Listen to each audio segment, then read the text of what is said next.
Acara dihadiri pengurus cabang Nahdlatul Ulama, Banom, Lembak, MWC dan Ranting Nahdlatul Ulama Kota Palembang di Pondok Pesantren Aulia Cendikia, Kampus C, Jalan AMD Talang Jambi, Kecamatan Sukarami, Kota Palembang.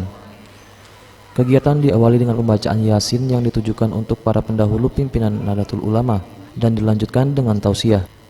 Ratu Dewa yang juga sebagai kader NU berharap dengan diadakannya kegiatan doa dan tahlil serta buka bersama ini bisa mempererat tali silaturahmi antara keluarga Nahdlatul Ulama dengan pemerintah Kota Palembang, serta nilai-nilai kebersamaan dan kekuatan terpelihara dengan baik.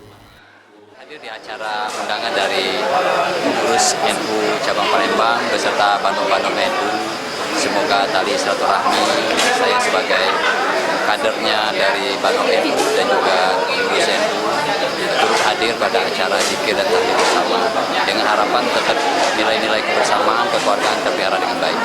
Ya. Ketua Pengurus Cabang Nahdlatul Ulama Kota Palembang Kiai Haji Hendra Zainuddin juga berharap kegiatan ini bisa membawa Kota Palembang menjadi lebih baik ke depannya.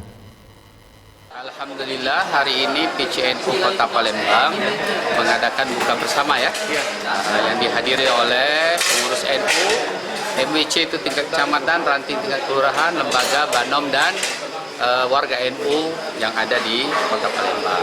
Harapannya kita mempererat tali silaturahmi, semoga Palembang lebih baik lagi. Eza PM, Sriwijaya TV.